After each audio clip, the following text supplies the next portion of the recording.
ರವೀಂದ್ರ ಅವರು ಎಲ್ಲರಿಗೂ ತಂಡಕ್ಕೆ ನಾನು ಶುಭ ಕೋರಿ ಈ ಹಾಡನ್ನು ಸಂತೋಷದಿಂದ ಬಿಡುಗಡೆ ಮಾಡ್ತಾ ಇದ್ದೀವಿ. ನಮಸ್ಕಾರ.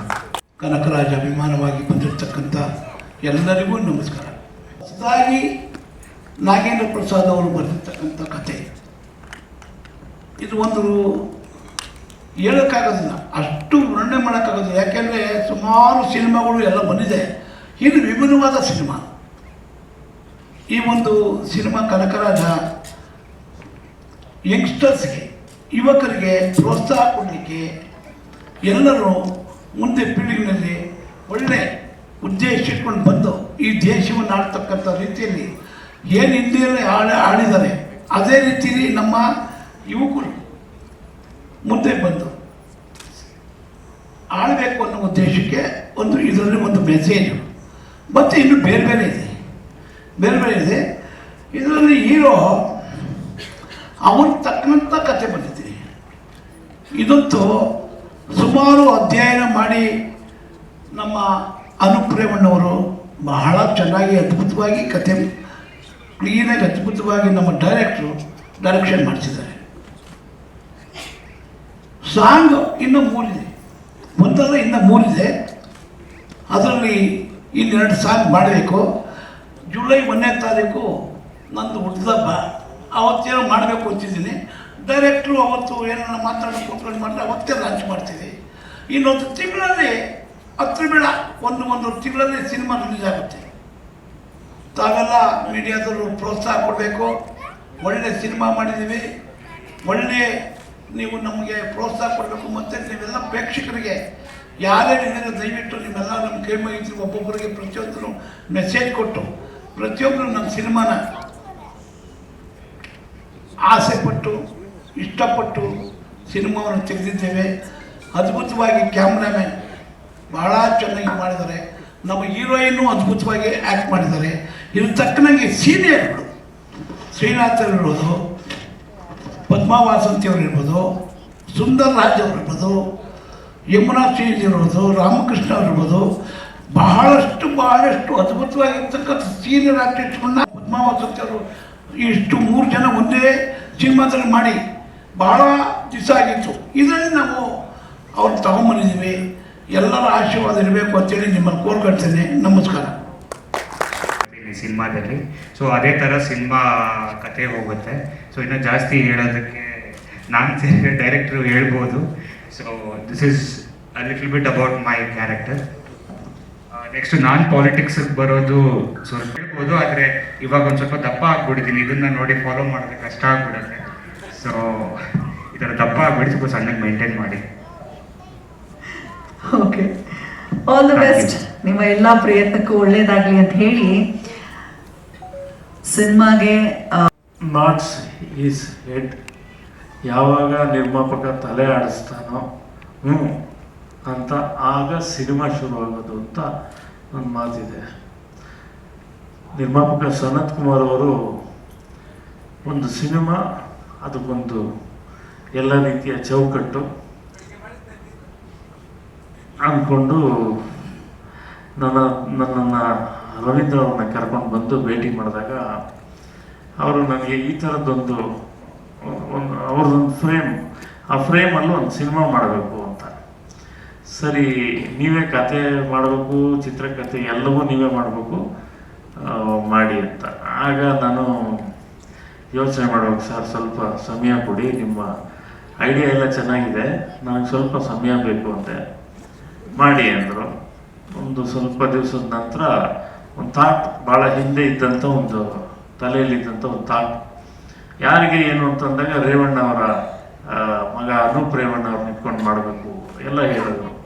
ಸೊ ಅನೂಪ್ ರೇವಣ್ಣ ಅಂದ ತಕ್ಷಣವೇ ಒಂದು ನ್ಯಾಚುರಲ್ ಆಗಿ ಒಂದು ಪೊಲಿಟಿಕಲ್ ಬ್ಯಾಕ್ಗ್ರೌಂಡ್ ಇರುವಂಥ ಕುಟುಂಬ. ಸರಿ, ಅದು ಮತ್ತು ಅಂದಕ್ಕೂ ಅವ್ರು ಹೇಳಿದಂಥ ವಿಷಯ ಎಲ್ಲ ಬೇರೆ ಥರ ಆ ಪೊಲಿಟಿಕಲ್ ಮೋಟಿವೇಶನ್ ಇದ್ದಂಥ ವಿಷಯಗಳು. ಹಾಗಾಗಿ ಒಂದು ಸಣ್ಣ ಒಂದು ಇಂಟ್ರೆಸ್ಟಿಂಗ್ ಆದಂಥ ಒಂದು ಥಾಟ್ ಅದು. ಆ ಥಾಟ್ನ ಬೆಳೆಸ್ತಾ ಅದ್ರ ಸುತ್ತ ಇವತ್ತಿನ ಪರಿಸ್ಥಿತಿ ಏನು ಅಂದರೆ, ನಮಗೆ ಯುವಕರು ಬಹುತೇಕ ನಾವು ನೋಡಿರ್ತೀವಿ, ವೋಟ್ ಹಾಕೋದಕ್ಕೆ ಬರೋದ್ರಿಂದ ಹಿಡಿದು ಈಗ ಫೇಸ್ಬುಕ್ಕಲ್ಲಿ ಇನ್ಸ್ಟಾನಲ್ಲಿ ಲೈಕ್ ಒತ್ತೋರು ಜಾಸ್ತಿ, ಸಿನಿಮಾ ಬರೋರು ಕಡಿಮೆ ಅಂತಾರಲ್ಲ. ಯಾವುದೋ ಒಂದು ವಿಷಯ ಇದಾದರೆ ಅದಕ್ಕೆ ಲೈಕ್ಗಳು ಎಲ್ಲ ಬರುತ್ತೆ, ಅದೇ ಜನ ಸಿನಿಮಾ ಬರಬೇಕು. ಹಾಗೆ ಸಿನಿಮಾದ ನಮ್ಮ ನ್ಯಾಚುರಲ್ ಆಗಿ ಏನಾಗ್ತಿದೆ, ಪೊಲಿಟಿಕ್ಸ್ ಬಗ್ಗೆ ಮಾತಾಡ್ತಾರೆ, ಅವ್ರು ಸರಿ ಇಲ್ಲ, ಇದು ಸರಿ ಇಲ್ಲ, ಅದು ಸರಿ ಇಲ್ಲ ಎಲ್ಲ. ಆದರೆ ವೋಟ್ ಹಾಕಬೇಕು ಅಂತ ಬಂದಾಗ 50%, 60% ವೋಟ್ ಆಗುತ್ತೆ. ಇದನ್ನೆಲ್ಲ ವಿಚಾರ ಗಮನದಲ್ಲಿ ಇಟ್ಕೊಂಡು ಮಾಡಿರುವಂಥ ಒಂದು ಇಂಟ್ರೆಸ್ಟಿಂಗ್, ಇವತ್ತಿನ ಯೂತ್ಗೆ ಇಷ್ಟ ಆಗುವಂಥ ಒಂದು ಥಾಟ್. ಇದರ ಜೊತೆ ಒಂದು ಏನು ಅಂತಂದ್ರೆ, ನಾಯಕ ನಟ ತನ್ನದೊಂದು ಗುರಿ CM ಅಭಿಮಾನಿ ಆತ, ಅವರ ಗುಣಗಳನ್ನು ಅಳವಡಿಸ್ಕೊಂಡು ಬೆಳೆಯುವಂಥ ಕ್ಯಾರೆಕ್ಟರು. ನೀವು ಸಿನಿಮಾ ನೋಡಿದ್ಮೇಲೆ it is too early to say everything. Cinema ನೋಡೋದ್ಮೇಲೆ ಗೊತ್ತಾಗುತ್ತೆ. ಇದನ್ನು ಭಾಳ ಇಂಟ್ರೆಸ್ಟಿಂಗ್ ಆಗಿ ನಿಮಿಷ ಅವ್ರ ಪಾತ್ರ ಕೂಡ ಆ ಪೊಲಿಟಿಕಲ್ ಜೊತೆ ಒಂದು ಫ್ಯಾಮಿಲಿ ಡ್ರಾಮಾ, ಪದ್ಮಾ ವಸಂತಿ ಅವರಾಗ್ಬೋದು, ಯಮುನಾ ಮೇಡಮ್ ಆಗ್ಬೋದು, ಹಾಗೆ ನಮ್ಮ ಸುಂದರ್ ರಾಜ್ ಅವರು, ಶ್ರೀನಾಥ್ ಸರ್, ರಾಮಕೃಷ್ಣ ಅವರು ಎಲ್ಲ ಇದು ಒಂಥರ ಇದು ಮಾನಸ ಸರೋವರ ಒನ್ಸ್ ಅಗೇನ್ ಆ ಕಾಂಬಿನೇಷನ್ ಇದ್ದಾರೆ. ರಾಮಕೃಷ್ಣ ಅವರು, ಶ್ರೀನಾಥ್ ಅವರು, ಪದ್ಮಾ ವಸಂತಿ ಅವರು, ಮೂವರು ಇದ್ದಾರೆ. ಇದನ್ನೆಲ್ಲ ಈ ಎಲ್ಲ ಕಲಾವಿದರನ್ನ ಇಟ್ಕೊಂಡು ಒಂದು ಫ್ಯಾಮಿಲಿ ಡ್ರಾಮಾ ಕೂಡ ಇದೆ ಇದರೊಳಗಡೆ. ಈ ಥರದೊಂದು ಸಿನಿಮಾ ನಿರ್ಮಾಪಕರು ಥಾಟ್ ಏನಂದ್ರೆ, ಮೊದಲು ಒಂದು ಸಾಂಗ್ ಬಿಡೋಣ ಅಷ್ಟೇ, ಆಮೇಲೆ ನಿಧಾನವಾಗಿ ಎಲ್ಲ ಮಾಡೋಣ ಅಂತ ಒಂದು ಆರಂಭನೇ ಯಂಗ್ಸ್ಟರ್ಸ್ ಪೊಲಿಟಿಕ್ಸಿಗೆ ಬರಬೇಕು ಅನ್ನುವ ಒಂದು ಆಶಯ ಇರುವಂಥ ಹಾಡಿನಿಂದ ಇದರ ಪ್ರಚಾರ ಆರಂಭ ಆಗಿದೆ. ಸಿನಿಮಾ ಇದಾಗಲೇ ಮುಗಿದಿದೆ, ಇನ್ನೊಂದು ಟೆಕ್ನಿಕಲ್ ಕೆಲಸಗಳು ಒಂಚೂರು ಬಾಕಿ ಇದೆ. ಅದು ಮುಗಿದ ಕೂಡಲೇ ನಿಮಗೆ ಸಿನಿಮಾ ಮುಂದೆ ಬರುತ್ತೆ. ನಾನು ಧನ್ಯವಾದಗಳನ್ನು ತಿಳಿಸ್ತೀನಿ. ಈ ಕನಕರಾಜ ಇದು ಇಡೀ ತಂಡ, ಒಂದು ದೊಡ್ಡ ತಂಡನೇ ಕಟ್ಟಿದ್ದೀವಿ ಇದ್ರ ಹಿಂದೆ. ಟೆಕ್ನಿಷಿಯನ್ಸ್, ಆರ್ಟಿಸ್ಟು ಎಲ್ಲ ಸಪೋರ್ಟಿಗಿದ್ದಾರೆ. ನಿರ್ಮಾಪಕರು ನನಗೊಂದು 3ನೇ ಸಿನಿಮಾ ಇದು ಕೊಟ್ಟಿರೋದು.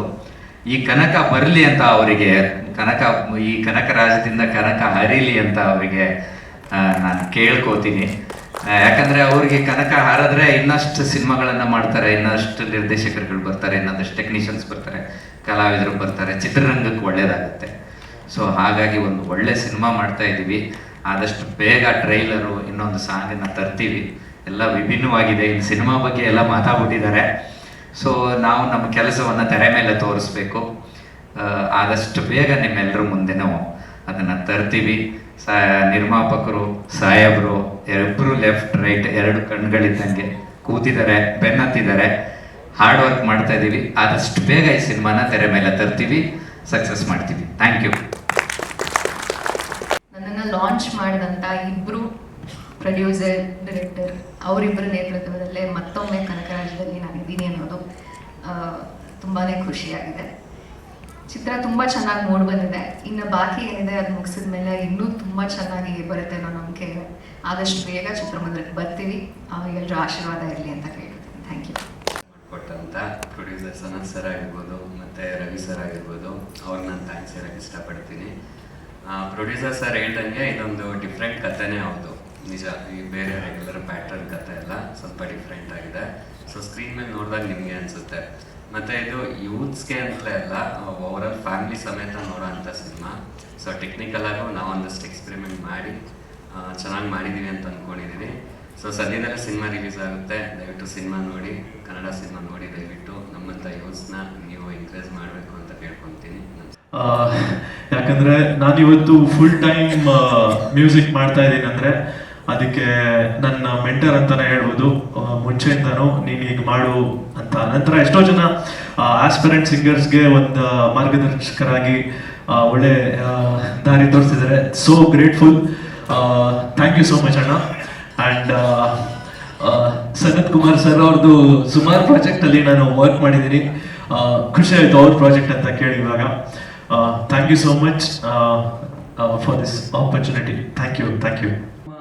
ಇದೇ ನಿರ್ದೇಶಕರು, ಡೈರೆಕ್ಟ್ರು ಸೇಮ್ ಅದೇ ಒಂದು ಕಾಂಬಿನೇಷನಲ್ಲಿ ಈ ಸಿನಿಮಾದಲ್ಲಿ ವಿಲನ್ ಆಗಿ ಕಾಣಿಸ್ಕೊಂಡಿದ್ದೀನಿ.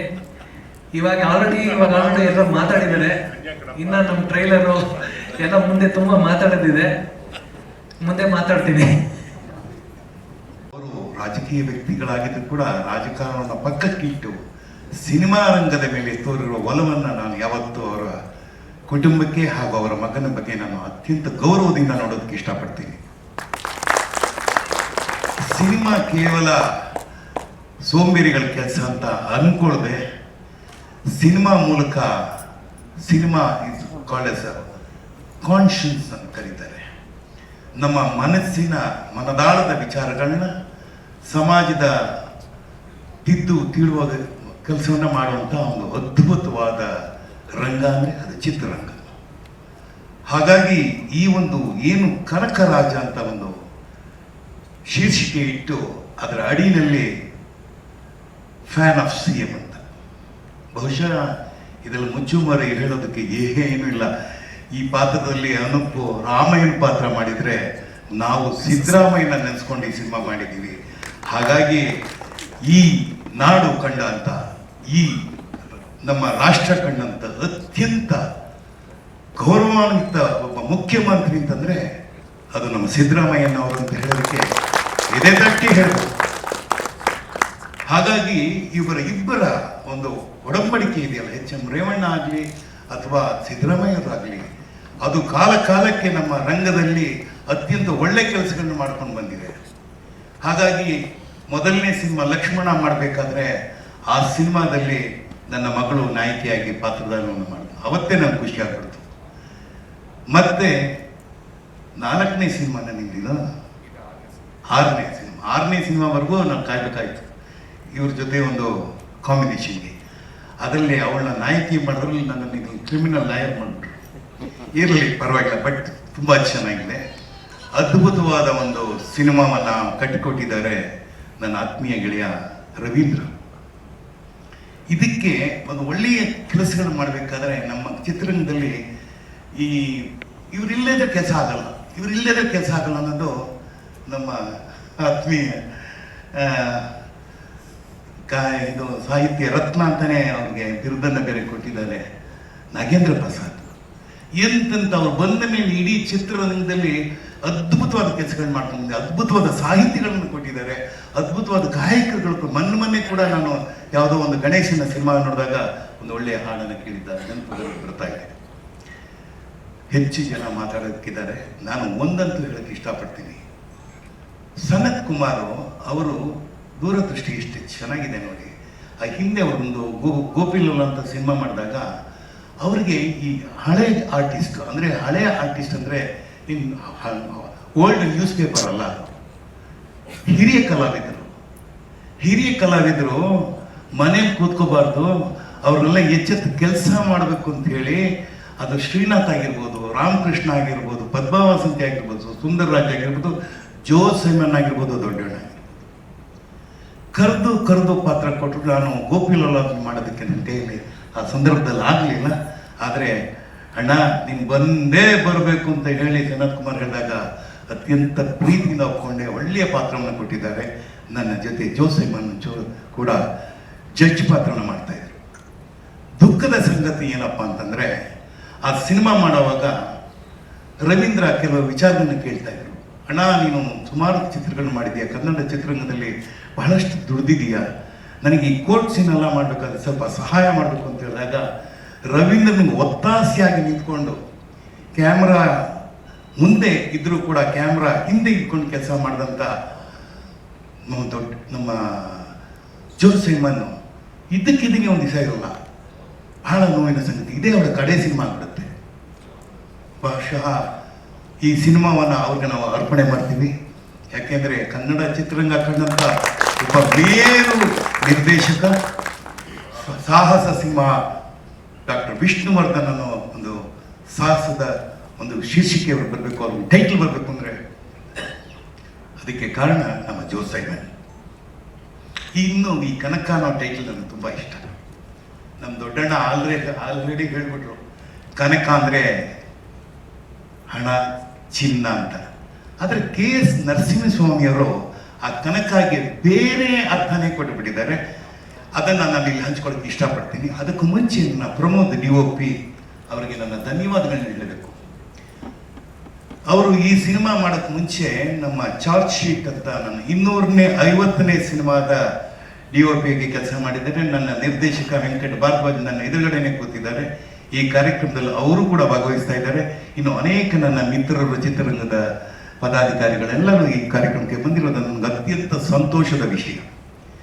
ನಾನು ಈ ಒಂದು ಹಾಡನ್ನು ಹಾಡ್ತಾ ಈ ನನ್ನ ಭಾಷಣ ಅಂತ ಹೇಳಲ್ಲ, ನನ್ನ ಮಾತು ಮುಗಿಸ್ತೀನಿ. ಕನಕರಾಜನ ತಾಯಿ ಪಾತ್ರ, ನಮ್ಮ ಬಂಗಾರದ ಮಗ, ತಂದೆ ತಾಯಿಯ ಪ್ರೀತಿಯ ಮಗ ಅಂತ ಒಳ್ಳೆ ಪಾತ್ರ ನಾನು ಹೀರೋ ತಾಯಿಯಾಗಿ ಮಾಡ್ತಾ ಇದ್ದೀನಿ. ತುಂಬ ಒಂದು ಫ್ಯಾಮಿಲಿ ಡ್ರಾಮಾ ಪ್ಲಸ್ ಹುಡುಗ ಪೊಲಿಟಿಕ್ಸಲ್ಲಿ ಅವ್ನಿಗೇನು ಆಸೆನೋ ಅದಕ್ಕೆ ಸಪೋರ್ಟಿವ್ ಮಾಡಿಕೊಂಡು ತಂದೆ ತಾಯಿ ಇಬ್ಬರು ಇರ್ತೀವಿ. ಆ ಥರ ತುಂಬ ಒಳ್ಳೆ ಪಾತ್ರ ನನಗೆ ಈ ಚಿತ್ರದಲ್ಲಿ ನಮ್ಮ ನಿರ್ಮಾಪಕರು, ನಿರ್ದೇಶಕರು ಕೊಟ್ಟಿದ್ದಾರೆ. ತುಂಬಾ ಖುಷಿಯಾಗುತ್ತೆ. ಇದೇ ನಿರ್ಮಾಪಕರ, ನಿರ್ದೇಶಕರ ಚಿತ್ರದಲ್ಲಿ 3ನೇ ಚಿತ್ರ ನಾನು ಅವ್ರ ಜೊತೆ ಮಾಡ್ತಾ ಇರೋದು. ತುಂಬಾ ಖುಷಿಯಾಗುತ್ತೆ. ಒಂದು ಒಳ್ಳೊಳ್ಳೆ ಪಾತ್ರಗಳು ಸೃಷ್ಟಿ ಮಾಡಿದಂತಹ ನಾಗೇಂದ್ರ ಪ್ರಸಾದ್ ಸರ್ಗೂ ತುಂಬ ಧನ್ಯವಾದಗಳು. ಅದೊಂದು ವಿಶೇಷ ನಾನು ಹೇಳಿದೆ, ಶ್ರೀನಾಥ್ ಅವರು, ರಾಮಕೃಷ್ಣ ಅವರು, ನಾನು ಒಟ್ಟಿಗೆ ಈ ಚಿತ್ರದಲ್ಲಿ ಪಾತ್ರ ಮಾಡ್ತಿರೋ ನಿಜವಾಗ್ಲೂ ನನಗೆ ಸಂತೋಷ ಆಗ್ತಿದೆ. ಮೊದಲೇ 2 ಸಿನಿಮಾ ಮಾಡಿದ್ವಿ, ಬಟ್ ತುಂಬ ದಿನ ಆಗಿತ್ತು ಈ ಥರ ಮತ್ತೆ ಕಾಂಬಿನೇಷನ್ ನಾವು 3 ಜನ ಮಾಡ್ತಾ ಇರೋದು. ಮಾನಸ ಸರೋವರ ನಿಮ್ಮ ಅರ್ಥ ಇಲ್ಲ, ನಿಜವಾಗ್ಲೂ ಈ ಚಿತ್ರದಲ್ಲಿ ಮತ್ತೆ ನಾವು ಕಾಂಬಿನೇಷನ್ನು ತಗೊಂಡು ಒಳ್ಳೆ ಪಾತ್ರಗಳಲ್ಲಿ ನಾವು ಈ ಚಿತ್ರದಲ್ಲಿ ಕಾಣಿಸ್ಕೊಳ್ತಾ ಇದ್ದೀವಿ. ಆದಷ್ಟು ಬೇಗ ಈ ಚಿತ್ರ ಮುಗಿದು ನಿಮ್ಮೆಲ್ಲರ ಮುಂದೆ ಬಂದು ಒಂದು ಹಿಟ್ ಅನ್ಸ್ಕೊಳ್ಳೋ ಒಂದು ಒಳ್ಳೆ ಚಿತ್ರ ಆಗಲಿ ಅಂತ ನಾನು ಮನಸಾರ ಹಾರೈಸ್ತೀನಿ. ಈ ಚಿತ್ರದಲ್ಲಿ ಎಲ್ಲರೂ, ಪ್ರತಿಯೊಬ್ಬರಿಗೂ, ನಮ್ಮ ಸನತ್ ಸಾರ್ಗೆ, ರವೀಂದ್ರ ಸಾರ್ಗಾಗಲಿ, ನಾಗೇಂದ್ರ ಪ್ರಸಾದ್, ಹೀರೋ ಹೀರೋಯಿನ್ ಎಲ್ಲ ಪ್ರತಿಯೊಬ್ಬರಿಗೂ ನನ್ನ ಹೃತ್ಪೂರ್ವಕ ಶುಭಾಶಯಗಳು, ಧನ್ಯವಾದಗಳು. Thank you so much. ನಾವಿಕರಾಗಿ ತಗೊಂಡು ಹೋಗ್ತಾ ಇರೋಂಥ ಈ ಹಡಗು ನಿಜವಾಗ್ಲೂ ಅವ್ರಿಗೊಂದು ದೂರದೃಷ್ಟಿ, ಆಮೇಲೆ ಸಂದೇಶವನ್ನು ಕೊಡುವಂಥ ಕೆಲಸನ ಎಲ್ಲ ಸಿನಿಮಾದಲ್ಲೂ ಮಾಡ್ಕೊಂಡು ಬಂದಿದ್ದಾರೆ. ಹಾಗಾಗಿ ಮೇಜರ್ ಅವರು ಕೆಲಸವನ್ನು ಮಾಡಿರೋದ್ರಿಂದ ಈ ಸಿನಿಮಾದಲ್ಲಿ ಸಾಕಷ್ಟು ನಿರೀಕ್ಷೆನ ಇಟ್ಕೊಳ್ಬಹುದು. ತುಂಬ ಯಶಸ್ವಿಯಾಗಿ ಈ ಚಲನಚಿತ್ರ ಮೂಡಿ ಬರುತ್ತೆ.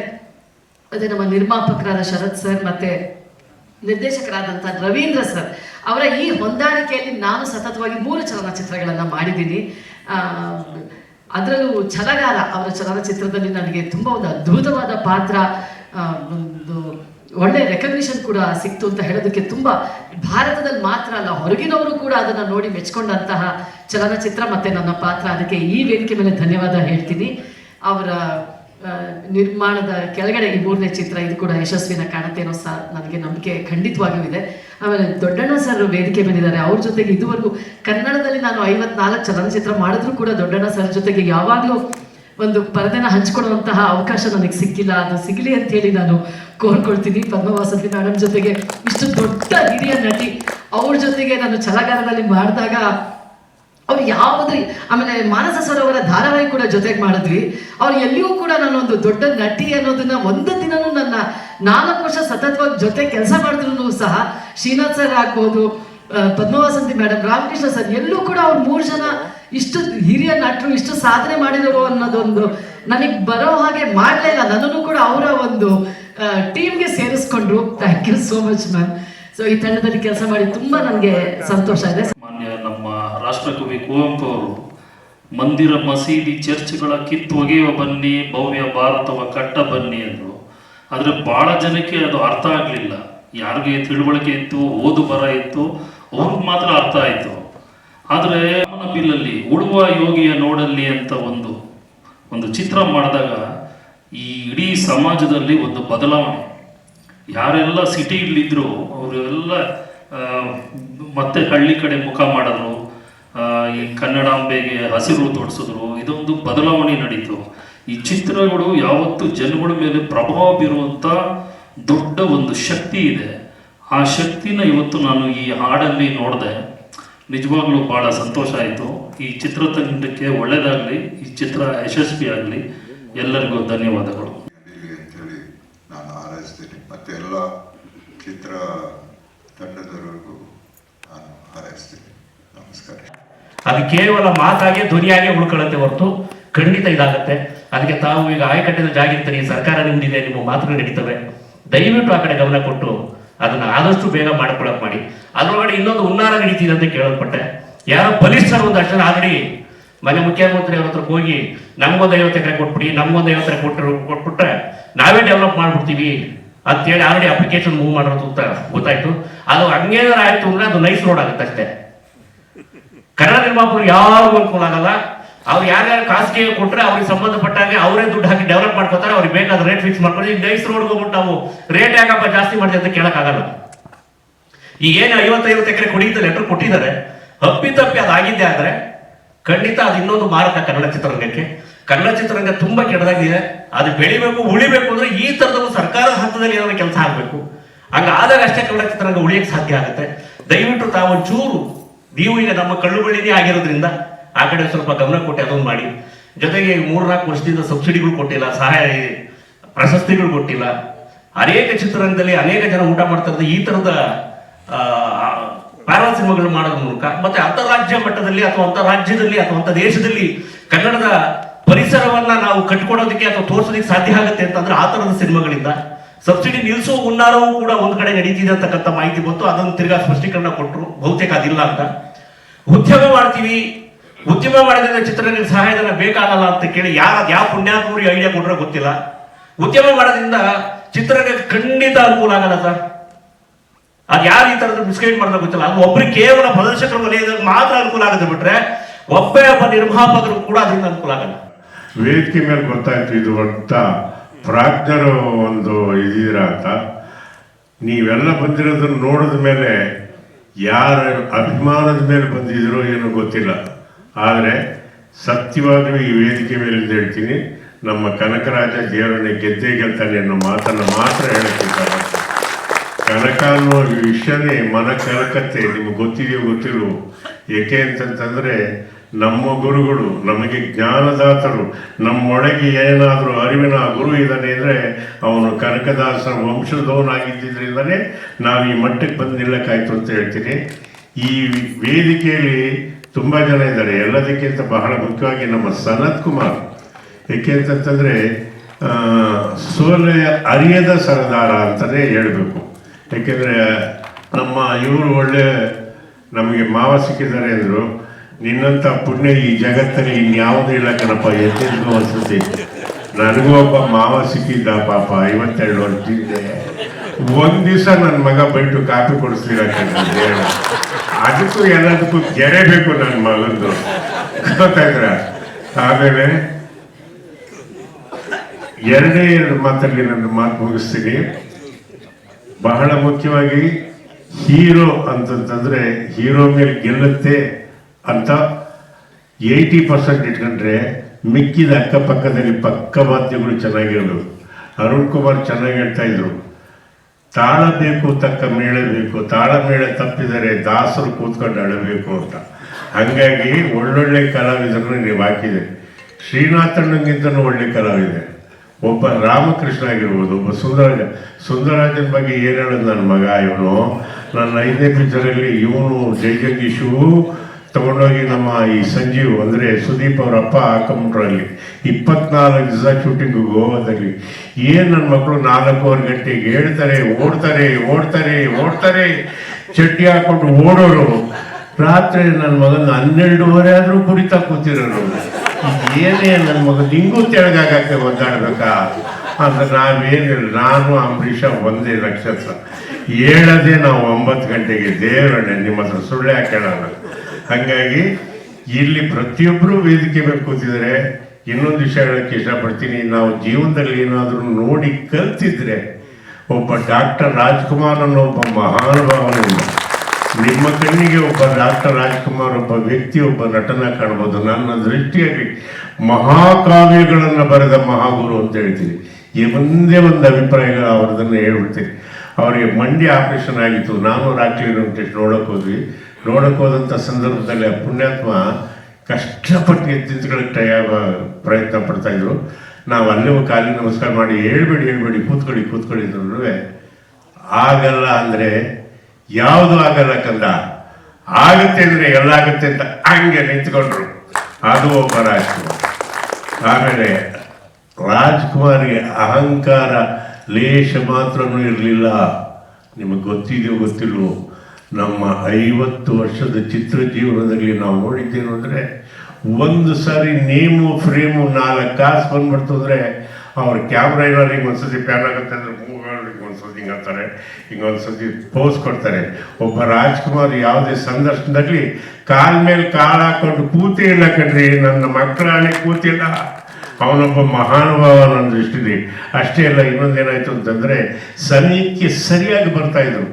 ನಿಮ್ಗೊಂದು ಸಣ್ಣ ಉದಾಹರಣೆ ಹೇಳಬೇಕು ಅಂದರೆ, ಒಂದು ಮುತ್ತಿನ ಕಥೆ ಒಳಗೆ ನಾವು ಪಾಠ ಮಾಡೋದು. ಅವಾಗ ಏನಾಯಿತು ಅಂತಂದರೆ, ರಾತ್ರಿ 2 ಗಂಟೆ ಆದರೂ ಸಹಿತ ಹೊನ್ನಾವರದಲ್ಲಿ ಜನ ಬರ್ತಾನೆ ಇದ್ರು. ಶಂಕರ್ನ ಬೈದು ಬೈದು ಬೈದು ಎಲ್ಲರನ್ನೂ ಕಳಿಸ್ತಾ ಇದ್ದ. ಇಲ್ಲ, ಬೆಳಗ್ಗೆ ಬೇಗ ಹೇಳಬೇಕು, ಅವ್ರು 3:30 4 ಗಂಟೆಗೆ ಯೋಗಾಸನಕ್ಕೆ ಬರ್ತಾರೆ, ಬೇಡ ಬೇಡ ಹೋಗಿ ಅಂದ್ರೂ ಕೇಳ್ತಿರ್ಲಿಲ್ಲ. ಅಷ್ಟು ಅಭಿಮಾನಿಗಳನ್ನು ಗಳಿಸಿದ್ರು. ನನಗೇನಾದ್ರು ರಾಜ್ಕುಮಾರ್ ಜೊತೆ ಕಾಂಬಿನೇಷನ್ ಶಾರ್ಟ್ ಇದೆ, ನಿನಗೆ ಬೆಳಗ್ಗೆ 7 ಗಂಟೆಗೆ ಇರಬೇಕು, ಅಣ್ಣೆ ಅಲ್ಲಿರ್ತಾರೆ, ನಿನ್ಗೆ ಗೊತ್ತಿದೆಯಲ್ವ, ಬರ್ತೀನಿ ಬೇಡ, ಈಗ 2 ಗಂಟೆನೇ ಮಲಗ್ತಾ ಇರೋದು, 3 ಗಂಟೆಗೆ ಯೋಗಾಸನ ಮಾಡೋದಲ್ಲಿ 7 ಗಂಟೆಗೆ ಬರೋದಲ್ಲಿ ಶಂಕರ ಅಂದೆ. ಆದರೆ ಸತ್ಯವಾಗಿ ನಡೆದಿದ್ದೇನು ವಿಷಯ ಅಂತಂದರೆ, ನನ್ನ ರೂಮಲ್ಲಿ ಒಂದು ಸೋಫಾ ಮೇಲೆ ಮನೆ ಕಡಿದ್ದ ಒಬ್ಬ ಶಂಕರ್ನಾಗೊಬ್ಬ ನಿರ್ದೇಶಕ ಹೆಂಗಿರ್ತಾನೆ ಅನ್ನೋದಕ್ಕೆ ಸುಮ್ಮನೆ ನಿಮ್ಗೊಂದು ಉದಾಹರಣೆ. ಅವನೊಂದು ಈ ಜೀನ್ ಪ್ಯಾಂಟು, ಒಂದು ಶರ್ಟು, ಬೆಳಿಗ್ಗೆ ಇದ್ದಾಗ ಕ್ಲೀನಾಗಿ ಬ್ರಷ್ ಮಾಡ್ದ, ಮಗ ತೊಗೊಂಡ 5 ಗಂಟೆಗೆ ನನ್ನ ಎಬ್ಬಿಸ್ದ, ಬೈಸ್ಕೊಂಡ, ಬೈದ, ಎಲ್ಲ ಆಯಿತು. ನಾವು ಹೋದ್ವಿ. ಕ್ಯಾಮ್ರಾಮನ್ನು ಗೌರಿಶಂಕರ್ ಅಂತ, ಏಕೆಂದರೆ ನಮ್ಮ ಕ್ಯಾಮ್ರಾಮನ್ ನೋಡಿ ನಾನು ಹೇಳಿದೆ, ಇದು ಯಾರು ಕ್ಯಾಮ್ರಾಮನ್ ಅಂತ. ನಿಮ್ಮ ಕ್ಯಾಮ್ರಾ ವರ್ಕು ಸತ್ಯವೂ ಚೆನ್ನಾಗಿದೆ, ಸ್ವಲ್ಪ ಲುಕ್ಕು ಸಸ್ಟೈನ್ ಆಗಬೇಕು. ಲುಕ್ ಸಸ್ಟೈನ್ ಆಗ್ತಾನೆ ಇದ್ದರೆ ಕ್ಯಾರೆಕ್ಟರ್ ಮನ್ಸಿಗೆ ಹೋಗಲ್ಲ. ಅರ್ಥ ಆಯ್ತಾ? ಅದನ್ನು ನೀವಿಬ್ಬರು ತಿಳ್ಕೊಬೇಕಾಗುತ್ತೆ. ಹಾಗಾಗಿ ಕರ್ಕೊಂಡೋದ್ರೆ ಹೋಗಿದ ತಕ್ಷಣವೇ ಲೊಕೇಶನ್ಗೆ ಹೋಗಿ ನಾನು ಹೇಳಿದೆ ಶಂಕರ್ನಾಗೆ, ಇಲ್ಲಿಗೆ ಯಾವ ದೆವ್ವನೂ ಬಂದಿರಲ್ಲ, ಈ ಜಾಗಕ್ಕೆ ಕರ್ಕೊಂಬಂದಿದ್ಯಾ ಅಂತ ಬಾಯಿಗೆ ಬಂದಾಗ ಬೈದು ಹೋದ್ವಿ. ಅಲ್ಲೊಂದು ಬೇಲಿತ್ತು, ಆ ಕಡೆ ಒಂದು ಜಮ್ಖಾನ ಕಾಣಿಸೋದು. ಇಷ್ಟೊತ್ತಿಗೆ ಅವನು ಜಮ್ಖಾನ ಹಾಸೋನಲ್ಲಪ್ಪ ಅಂತ ನೋಡಿದ್ರೆ ಡಾಕ್ಟರ್ ರಾಜ್ಕುಮಾರ್ ಮೇಕಪ್ ಮಾಡ್ಕೊತಾ ಇದ್ರು. ಸತ್ಯವಾದ ಮಾತು. ಯಾಕೆ ಅಂತಂತಂದರೆ ಸಮಯ ಪ್ರಜ್ಞೆ ಹಂಗಿತ್ತು. ಏಕೆ ಅಂತಂತಂದರೆ, ಒಬ್ಬ ನಿರ್ಮಾಪಕ ಗೆದ್ರೆ ಚಿತ್ರ ಗೆಲ್ಲುತ್ತೆ. ನಿರ್ಮಾಪಕ ಅಂದ್ರೆ ಯಾರು ಅಂತ ತಿಳ್ಕೋಬೇಕು. ಅನ್ನದಾತ. ಅವನೊಬ್ಬ ಸುಖವಾಗಿದ್ರೆ 10 ಜನ ಅಲ್ಲ, 100 ಜನ ತಂತ್ರಜ್ಞರು, 100 ಜನ ಕಲಾವಿದರ ಕುಟುಂಬ ಅವ್ರ ಹೆಸರು ಹೇಳ್ಕೊಂಡು ಅನ್ನ ಮಾಡ್ಕೊಂಡು ಊಟ ಮಾಡ್ತಾರೆ. ಅದಕ್ಕೆ ವೇಮನ ಅವರಿಗೆ ಒಂದು ಒಳ್ಳೆ ಮಾತಾಡಿದೆ, ಅನ್ನಂ ಪೆಟ್ಟಿನ ಮಾಡು ತಂಡ್ರಿ ಅವತಾಡು ಅಂತ. ಭಾಷೆಯೆಲ್ಲ ಕತ್ಕೊಳ್ಳೋದಕ್ಕೆ ಜ್ಞಾನ ಯಾರಪ್ಪನ ಸೊತ್ತಲ್ಲ. ರಾಜ್ಕುಮಾರ್ ಬಗ್ಗೆ ಇನ್ನೊಂದು ಮಾತಾಡೋದಕ್ಕೆ ಇಷ್ಟಪಡ್ತೀನಿ. ಯಾಕೆ ಅಂತಂದರೆ, ಯಾವುದೇ ಕಾರಣಕ್ಕೆ ಅಹಂಕಾರ ಪಡಬೇಡಕ್ಕಂದ, ಯಾವುದರಿಂದೇನೂ ನೀನು ಹೋಗಬೇಡ. ಕೀರ್ತಿಯಿಂದೆ, ದುಡ್ಡಿನಿಂದೆ, ಪದವಿಯಿಂದೆ, ಪ್ರತಿಷ್ಠೆಯಿಂದ ಹೋಗಬೇಡ. ಆಮೇಲೆ ನಡೆಯ ಅಂತ ಕೇಳಿದ್ರೆ, ನಾವೆಲ್ಲ ವಿಲನ್ ಗ್ರೂಪ್ನವ್ರು ಕೂತ್ಕೊಂಡು ಕತೆ ಕೇಳ್ತಿದ್ದೀವಿ ಅವ್ರ ಹತ್ರ. ಅವ್ರು ಹೇಳೋರು, ಏನಿಲ್ಲ, ನಿನ್ನ ಕೆಲಸನೇ ನೀನು ಪ್ರಾಮಾಣಿಕವಾಗಿ ಮಾಡ್ಕೊಂಡು ಹೋಗ್ತಾ ಇರೋದು. ಈಗ ನಿನ್ನೆರಡನ್ನೇ ನೀನು ಹಿಡಿಯಕ್ಕೆ ಹೋದ್ರೆ ಸಿಗುತ್ತಕ್ಕಂದ, ಸಿಕ್ಕಲ್ಲ. ಮೂರ್ಖತನ ಅದು, ವೃಥಾಶ್ರಮ. ನೀನು ಪಾಡಿಗೆ ನೀನು ಹೋಗ್ತಾ ಇರು. ಆ ನೆರಳು ನಿನ್ನ ಹೆಂಗೆ ಬರುತ್ತೋ ಹಂಗೆ ಕೀರ್ತಿ, ಪ್ರತಿಷ್ಠೆ, ದುಡ್ಡು, ಎಲ್ಲ ನಿನ್ನಿಂದ ಬರುತ್ತೆ ಅಂತ ಹೇಳ್ಕೊಟ್ಟು ಮಹಾನುಭಾವ ಯಾರಾದ್ರಿದ್ರೆ ಒಬ್ಬ ರಾಜ್ಕುಮಾರ್. ಯಾಕೆಂದರೆ ರಾಜ್ಕುಮಾರ್ ಭವನದಲ್ಲಿ ನಾವಿದ್ದೀವಿ, ಅಂಬರೀಷ್ ಆಡಿಟೋರಿಯಮಲ್ಲಿ ಇದ್ದೀವಿ. ಏಕೆಂದರೆ ಇವತ್ತಿನ ಈ ಉಸ್ತುವಾರಿ ಇದೆಯಲ್ಲ, ಇದನ್ನಾಗಬೇಕಾದ್ರೆ ಸನತ್ ಕುಮಾರ್ ಅವರು 13ನೇ ತಾರೀಕು ಬಂದರು. ನಾನು ಈ ಕಾರ್ಪೆಟ್ಟನ್ನು ಚೇಂಜ್ ಮಾಡಿಸ್ಬೇಕಾಗಿತ್ತು. ಇದನ್ನು ಬಿಡಿಸಿದ್ರೆ 8 ದಿವಸ ಬೇಕು ಅನ್ನೋದಕ್ಕೆ ನಾನು ಬಿಡಿಸೋಕ್ಕೆ ಒಪ್ಪಲಿಲ್ಲ. ಈ ಕಾರ್ಯಕ್ರಮ ಮುಗಿಲಿ ಅಂತ ಮಾಡೋದು. ಇನ್ನೊಂದು, ವಿಷ್ಣು ಜೊತೆಲಿ ಟ್ರಾವೆಲ್ ಮಾಡಿರೋಷ್ಟು ನನ್ನಷ್ಟು ಬೇರೆ ಇನ್ನೊಬ್ಬ ನಟ ಇಲ್ಲ ಅಂತ ಹೆಮ್ಮೆಯಿಂದ ಹೇಳ್ಕೊಡ್ತೀನಿ. ಹೆಂಗೆ ಅಂತಂದರೆ, 300-400 ಕಿಲೋಮೀಟ್ರ್ ಹೋಗ್ಬೇಕಾದ್ರೆ ದೊಡ್ಡ ಮಾತಿಲ್ಲ, ಬರೀ ಕೇಳಿಸ್ಕೋಬೇಕಷ್ಟೇ. ದಾಸವಾಣಿನ ಹಾಕೋರು ಎಷ್ಟು ಚೆನ್ನಾಗಿರೋದು ಅಂತಂದರೆ, 3.5 ಗಂಟೆ ನಾವು ಪ್ರಯಾಣ ಮಾಡಿದ್ದು ಗೊತ್ತೇ ಆಗ್ತಾ ಇರಲಿಲ್ಲ. 300 ಕಿಲೋಮೀಟ್ರ್ ಹೋಗಿದ್ದು ಗೊತ್ತಾಗ್ತಿರ್ಲಿಲ್ಲ. ಹಾಗೆ ಯಾರ ತಂಟೆಗೂ ಹೋಗ್ದಲೆ ತಾನಾಯಿತು, ತನ್ನ ಕೆಲಸ ಆಯಿತು ಅಂತ ಇದ್ದಿದ್ದ ಪ್ರಾಣಿ ಯಾವುದಾದ್ರೂ ಇದ್ರೆ ಅದು ಡಾಕ್ಟರ್ ವಿಷ್ಣುವರ್ಧನ್ ಅಂತ ಹೇಳೋದಕ್ಕೆ ಇಷ್ಟಪಡ್ತೀನಿ. ಶಂಕರ್ನಾಗ ಅಷ್ಟೇ ನಾನು ಒಂದು ಮಾತು ಹೇಳಿದ್ದ, ಏಕೆಂದರೆ ಇವ್ರಿಗೂ ಆತ್ಮೀಯನೇ. ನನಗೆ ದಿವಸಕ್ಕೆ 24 ಗಂಟೆ ಸಾಕಾಗಲ್ಲ ಕೊಡೋ ದೊಡ್ಡ ದೇವರು 48 ಗಂಟೆ ಮಾಡಿದ್ರೆ ಚೆನ್ನಾಗಿರ್ತಿತ್ತು ಅಂತ. ಯಾಕೆಂದರೆ ಯಾವಾಗ ನೋಡಿದ್ರು ಕ್ರಿಯಾಶೀಲ ಅವನು ಮಾಡ್ತಾ ಇದ್ದ. ಆಮೇಲೆ ಇನ್ನೊಬ್ಬರು ವಿಷಯ ಹೇಳಬೇಕು ಅಂತಂದರೆ, ಒಬ್ಬ ಅಂಬರೀಷ ಮಾತಾಡಿದ್ರೆ ಗುಂಡಿದ್ದಾಗಿರೋದು, ಆದರೆ ಮನಸ್ಸಿಗೆಲ್ಲ ಬೆಣ್ಣೆ ಅವನು. ಯಾಕೆಂತಂದರೆ ಯಾರಿಗಾದ್ರೂ ಅತ್ಯಂತ ಗೌರವ ಕೊಟ್ಟು ಮಾತಾಡ್ದ ಅಂತಂದರೆ ಅವನ ಮೇಲೆ ತುಂಬ ಬೇಜಾರಾಗಿದೆ ಅಂತ. ಇಲ್ಲಿವರೆಗೂ ಏಕವಚನದಲ್ಲಿ ಕರೆಯುವಂಥ ಸ್ನೇಹಿತ ಯಾರಾದ್ರು ಇದ್ದರೆ ಅದು ಒಬ್ಬ ಡಾಕ್ಟರ್ ಅಂಬರೀಷ್. ಅಂಬರೀಷ್ ಏನಾದ್ರು ಇರಲಿಲ್ಲ ಅಂದರೆ ಕರ್ನಾಟಕ ಚಲನಚಿತ್ರ ಕಲಾವಿದರ ಸಂಘನ ಇಲ್ಲಿ ಒಂದು ಇಟ್ಟಿಗೆ ಇಡೋಕ್ಕಾಗ್ತಾ ಇರಲಿಲ್ಲ. ಇದು ದೇವ್ರ ಮೇಲಾಣೆ, ನನ್ನ ಕಲಾದೇವಿ ಮೇಲಾಣೆ. ಅಂಬರೀಷ್ ಇಲ್ಲ ಅಂದಿದ್ರೆ ಈ ಜಾಗಕ್ಕೆ ಈಗ ನಾವೇನು ಕೂತಿದ್ವಿ ಇದಕ್ಕೆ ಒಂದು ಇಟ್ಟಿಗೆ ಇಡೋಕ್ಕಾಗ್ತಾ ಇರಲಿಲ್ಲ. ಹಾಗಾಗಿ ಆ ಪುಣ್ಯಾತ್ಮ ಚೆನ್ನಾಗಿರಲಿ ಅನ್ನೋದೇ. ನಾನು ಇಷ್ಟೆಲ್ಲ ಯಾಕೆ ಹೇಳಿದೆ ಅಂತಂತಂದರೆ, ನಾವು ಸಿನಿಮಾ ನಟರಾದಾಗ ಭಾಳ ಕಷ್ಟ ಆಯಿತು. ನಮ್ಮ ಗುರುಗಳು ಒಡೆದು ಬುದ್ಧಿ ಹೇಳೋರು ನಮಗೆ. ಅವ್ರು ಹೊಡೆದಿದ್ದರಿಂದ ನಮಗೆ ಎಲ್ಲ ಜ್ಞಾನ ಬರೋದಕ್ಕೆ ಸಾಕ್ಷಿ ಆಯಿತು. ಯಾಕೆಂದರೆ ಯಾರು ಹೊಡೆದು ಹೇಳ್ತಾನೆ, ಬೈದು ಹೇಳ್ತಾನೋ, ಅವನು ಬದುಕಕ್ಕೆ ಹೇಳ್ತಾನೆ ಅನ್ನೋದನ್ನು ಅರ್ಥಕೊಬಿಟ್ರೆ ಅಲ್ಲಿ ವಿವಾದನೇ ಇರಲ್ಲ. ಯಾಕೆಂದರೆ ನಾವು ಬೆಳಿಗ್ಗೆ ಎದ್ದ ತಕ್ಷಣ ಮಡ್ರಾಸಲ್ಲಿದ್ದರೆ 5:15 ಗಂಟೆಗೆ ಬಂದು ಎಬ್ಬರಿಸೋರು, ಹಾರ್ಸ್ ಗ್ಯಾಲಪ್ ಬರೋರ್ಗು ಓಡಿಸ್ಬೇಕಾಗಿತ್ತು. ನಿಮ್ಗೆ ಹೆಂಗೆ ಹೇಳೋದು, ಕೆಲವು ಸತಿ ಅವ್ರನ್ನೇನಾದ್ರು ಹಾರ್ಸ್ ರೈಡರ್ಸ್ ಚೆನ್ನಾಗಿ ನೋಡ್ಕೊಳ್ಳಿಲ್ಲ ಅಂದರೆ, ಅವ್ರಿಗೆ ತೀರ್ಥ ಪ್ರಸಾದಗಳನ್ನು ನೋಡ್ಕೊಳ್ಳಿಲ್ಲ ಅಂದರೆ ಕೆಟ್ಟ ಕುದುರೆ ಕೊಟ್ಬಿಡೋರು. ಅವ್ರಿಗೆ, ನಿರ್ದೇಶಕರಿಗೆ ಮತ್ತು ನಿರ್ಮಾಪಕರಿಗೆ ಎಲ್ಲರಿಗೂ ನನ್ನ ನಮಸ್ಕಾರಗಳನ್ನು ಹೇಳ್ತಾ, ಈ ಕಾರ್ಯಕ್ರಮದಲ್ಲಿ ಭಾಗಿಯಾಗಿರ್ತಕ್ಕಂಥ ಯಾವತ್ತು ಕನ್ನಡ ಅಭಿಮಾನಿಗಳೇ, ಚಲನಚಿತ್ರ ಸಂಘಟನೆಗಳ ಪದಾಧಿಕಾರಿಗಳೇ ಹಾಗೂ ಮಾಧ್ಯಮದ ಮಿತ್ರರೇ, ಭಾಳ ಸಂತೋಷ. ಇವತ್ತು ಮಾತನಾಡಿದ ಒಬ್ಬೊಬ್ಬರ ಬಾಯಲ್ಲೂ ಕೂಡ ಚಿತ್ರರಂಗದ ಅನೇಕ ವಿಷಯಗಳು ಹೊರಬಂದಿವೆ. ನಮ್ಮ ರಾಷ್ಟ್ರದಲ್ಲಿ ಇವತ್ತು ಭಾಷೆ ಬಗ್ಗೆ ಭಾಳಷ್ಟು ಚರ್ಚೆ ನಡೀತಾ ಇದೆ. ನಾವು ಕನ್ನಡ ಚಲನಚಿತ್ರ ಒಂದು ಕಾಲದಲ್ಲಿ 100 ದಿವಸ ಓಡ್ತಾ ಇದ್ದಂಥ ಸಮಯಗಳೆಲ್ಲ ನೋಡ್ತಾ ಇದ್ದಂಥ ಸಮಯ ನಾವೆಲ್ಲ ನೋಡಿದ್ದೀವಿ. ಇವತ್ತು ವಾರ ನಡೆದ್ರೆ, ಒಂದು ವಾರ ಸಿನಿಮಾ ನಡೆದ್ರೇ ಒಂದು ಖುಷಿ ಅನ್ನೋ ಪರಿಸ್ಥಿತಿ ಬಂದಿದೆ. ಆದರೆ ಜನ ಥಿಯೇಟ್ರಿಗೆ ಹೋಗೋದು ಕಡಿಮೆ ಆಗ್ತಾ ಇದೆ. ಆ ದೃಷ್ಟಿಯಲ್ಲಿ ಕೆಲವು ಚಿತ್ರಗಳು ಇವತ್ತು ಯಶಸ್ವಿ ಏನಾಗ್ತೇವೆ ಅಂದರೆ, ಕಥೆಯಲ್ಲಿರ್ತಕ್ಕಂಥ ಸತ್ವದಿಂದ ಇವತ್ತು ಅನೇಕ ಚಿತ್ರಗಳು ನಡೀತವೆ. ಇಲ್ಲಾಂದರೆ ಭಾಳ ಕಷ್ಟ ಆಗ್ತಾಯಿತ್ತು. ಎಲ್ಲ ಬರೀ OTT ಅವು ಇವು ಅಂದ್ಕೊಂಡು ಥಿಯೇಟ್ರಿಗೆ ಜನ ಬರೋದು ಕಡಿಮೆ ಆಗ್ತಾಯಿದೆ. ಆ ಪರಿಸ್ಥಿತಿ ಭಾಳಷ್ಟು. ಆಮೇಲೆ ಇನ್ನು ನಿರ್ಮಾಪಕ ಪರಿಸ್ಥಿತಿನೂ ಕೂಡ ಕೃಷ್ಣೇಗೌಡರು ಹೇಳಿದ್ರಲ್ಲ, ಅದನ್ನು ಮತ್ತೆ ಹೇಳಕ್ಕೆ ಹೋಗಲ್ಲ. ಆದರೆ ಒಂದಂತೂ ಸತ್ಯ, ಈ ರಾಜ್ಯದಲ್ಲಿ ಇವತ್ತು ಬಹುಭಾಷಾ ಚಿತ್ರಗಳು ಮತ್ತು ಇನ್ನೊಂದೇನೋ ಬಹು ಇದು ಅದಕ್ಕೇನಪ್ಪ ಒಂದು ಪದ ಇದೆಯಲ್ಲಪ್ಪ, ಒಂದು ಚಿತ್ರ ಮಾಡಿದ್ದಾರೆ ಪ್ಯಾನ್ ಇಂಡಿಯಾ. ಆ ವಿಷಯ ನೋಡಿದಾಗ ಭಾಳ ಒಳ್ಳೇದದು, ಇಲ್ಲಿ ಬೆಳೀಲಿ. ಆದರೆ ಕನ್ನಡ ಚಲನಚಿತ್ರ ನಡಿಬೇಕಾದ್ರೆ, ಕನ್ನಡ ಚಿತ್ರಗಳು ಉಳಿಬೇಕಾದ್ರೆ ನಮ್ಮ ಆಶೀರ್ವಾದ ಭಾಳ ಮುಖ್ಯ ಅಂತಕ್ಕಂಥದ್ದನ್ನು ಹೇಳ್ತಾ, ಇವತ್ತೇನು ನಮ್ಮ ಕೃಷ್ಣೇಗೌಡರು, ನಾನಿಲ್ಲಿ ಸರ್ಕಾರದ ಪ್ರತಿನಿಧಿಯಾಗಿ ಬಂದಿಲ್ಲ, ಆದರೂ ಒಂದಂತೂ ಹೇಳ್ತೇನೆ, ನಾನು ಎದೆಯ ಆಕ್ರೋಶವನ್ನು ತೋಡಿಕೊಂಡಿದ್ದಾರೆ. ಇಲ್ಲ, ತಮ್ಮದು ಕೂಡ ಕೇಳಿದೆ ಇಲ್ಲ. ಆದರೆ ಒಂದಂತೂ ಸತ್ಯ, ಕರ್ನಾಟಕ ರಾಜ್ಯದಲ್ಲಿ ಸಿದ್ದರಾಮಯ್ಯನವ್ರ ಜೊತೆ ನಾನು ಕೂಡ ನೋಡಿದಂಥ ಸಂದರ್ಭದಲ್ಲಿ ಯಾವುದೇ ವಿಷಯ ಬಂದರೂ ಕೂಡ ನಾನು ಕೂಡ ಭಾಳಷ್ಟು ಸಾರಿ ಚಲನಚಿತ್ರ ತಂಡದ ಜೊತೆಯೆಲ್ಲ ಹೋಗಿ ಅನೇಕ ಕೆಲಸಗಳು ಮಾಡಿಸ್ಕೊಟ್ಟಿದ್ದೇನೆ. ಅದರಲ್ಲಿ ಸಿದ್ದರಾಮಯ್ಯನವರು ಕನ್ನಡ ಚಿತ್ರದ ಬಗ್ಗೆ, ಕನ್ನಡ ಚಿತ್ರರಂಗದ ಬಗ್ಗೆ ಅವರದೇ ಆದಂಥ ಒಲವಿತ್ತು. ಆದರೆ ಕೆಲವು ಆರ್ಥಿಕ ಪರಿಸ್ಥಿತಿಯಿಂದ ಇದನ್ನು ಕೊಟ್ಟಿಲ್ಲ ಅಂತ ಹೇಳ್ತಾ ಇದ್ದಾರೆ ಪ್ರಶಸ್ತಿ. ಅದ್ರ ಬಗ್ಗೆ ಪ್ರಯತ್ನ ಮಾಡ್ತೀನಿ.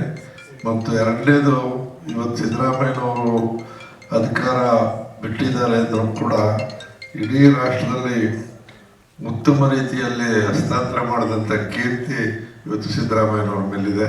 ಇಡೀ ಭಾರತವನ್ನು ಉಳ್ತಾ ಇದೆ, ಅದೊಂದು ಕಡೆ. ಆದರೆ ಎರಡನೇದಾಗಿ ಇವತ್ತಿನ ಮುಖ್ಯಮಂತ್ರಿಗಳು ಸ್ವತಃ ಸಿನಿಮಾ ವಿತರಕರು ಅನ್ನೋದನ್ನು ಕೂಡ ಜ್ಞಾಪಿಸ್ತಾರೆ. ಅವರು ಚಿಕ್ಕ ವಯಸ್ಸಿನಲ್ಲಿ ಸಿನಿಮಾದ ಬಿಡುಗಡೆ ಮಾಡ್ತಕ್ಕ ಕನಕಪುರದಲ್ಲಿ ಅವರು ಥಿಯೇಟ್ರ್ ಕೂಡ ಇಟ್ಟಿದ್ದರು. ಅದರಿಂದ ಅವರ ನಂಟು ಕೂಡ ಇದೆ. ಅವರ ಬಗ್ಗೆ ಅವ್ರ ಜೊತೆ ಮಾತನಾಡಿ ಚಿತ್ರರಂಗಕ್ಕೆ ಆಗಬೇಕಾಗಿದ್ದ ಕೆಲಸಕ್ಕೆ ನನ್ನ ಪ್ರಯತ್ನವನ್ನು ಮಾಡಿಕೊಡ್ತೇನೆ ಅಂತಕ್ಕಂಥದ್ದನ್ನು ಹೇಳ್ತಾ ದೊಡ್ಡನವ್ರ ಬೇಡಿಕೆ ಅದೆಲ್ಲ ಒಂದು ಕ್ಯಾಮ್ರಾ ಉಪಯೋಗ ಆಗ್ತಾ ಇದೆಯೋ ಇಲ್ಲವೋ ಗೊತ್ತಿಲ್ಲ, ಅದ್ರ ಬಗ್ಗೆ ಹೇಳಿದರೆ ಔಟ್ಡೇಟೆಡ್ ಆಗಿದ್ರೆ ಅದನ್ನು ಕೊಡಿಸೋದ್ರಲ್ಲಿ ಅದು ಏನಾಗಿತ್ತು ನಮ್ಮ ಐಡಿಯಾ ಇಲ್ಲ.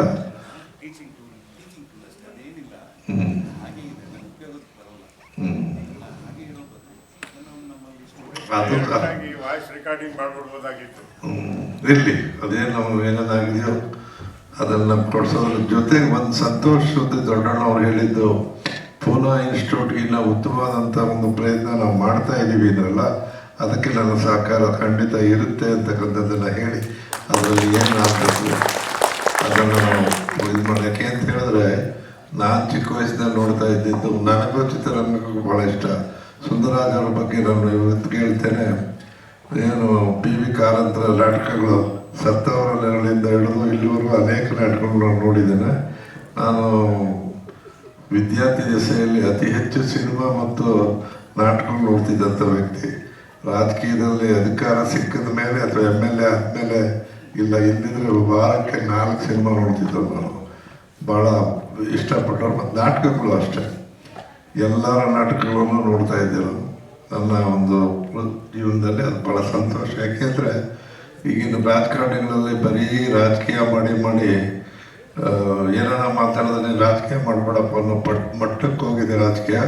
ಆದರೆ ಕನಕರಾಜದಲ್ಲಿ ಯುವಕರನ್ನ ಇವತ್ತು ನೀವು ರಾಜಕೀಯಕ್ಕೆ ಬನ್ನಿ ಅಂತ ಕರೆ ಕೊಡ್ತಕ್ಕಂಥ ಸನತ್ ಕುಮಾರ್ ಅವರಿಗೆ ಧನ್ಯವಾದ ಹೇಳ್ತೀನಿ. ಯಾಕೆಂದರೆ ಈಗಿನ ಪರಿಸ್ಥಿತಿಗೆ ಯುವ ಜನತೆ ಬದಲಾವಣೆಯನ್ನು ಬಯಸ್ತಾ ಇರ್ತಕ್ಕಂಥ ಸಮಯದಲ್ಲಿ ನಿಮ್ಮ ಒಂದು ಲೈನ್ ಏನಿದೆ, ಆ ಚಿತ್ರದ ನಮ್ಮ ಡಾಕ್ಟರ್ ರಾಜೇಂದ್ರ ಪ್ರಸಾದ್ ಅವ್ರು ಮಾಡಿರ್ತಕ್ಕಂಥ ಅವರ ಆಸೆ ಏನಿದೆ, ಯುವಕರೇ ರಾಜಕೀಯಕ್ಕೆ ಬನ್ನಿ, ದೇಶ ಕಟ್ಟೋಣ ಅನ್ನೋ ಮಾತೇನಿದೆ, ಆ ಒಂದು ಎಳೆ ಎಲ್ಲಕ್ಕೆ ತಗೊಂಡೋಗಿ ನಿಲ್ಲಿಸುತ್ತೆ ನೋಡೋಣ. ಜನ ನಿಮ್ಮ ಪ್ರಯತ್ನಕ್ಕೆ ಆಶೀರ್ವಾದ ಮಾಡಲಿ, ಈ ಕಾರ್ಯ ಯಶಸ್ವಿ ಆಗಲಿ ಅಂತ ಹಾರೈಸಿ ನಮ್ಮ ಪ್ರೊಡ್ಯೂಸರ್ ಅವರಿಗೆ ಹುಟ್ಟುಹಬ್ಬದ ಶುಭಾಶಯಗಳು. 15 ದಿನ ಮುಂಚಿತವಾಗಿ ಆದಷ್ಟು ಬೇಗ ಸಿನಿಮಾ ಕಂಪ್ಲೀಟ್ ಆಗಲಿ, ಎಲ್ಲರಿಗೂ ಒಳ್ಳೆಯದಾಗಲಿ.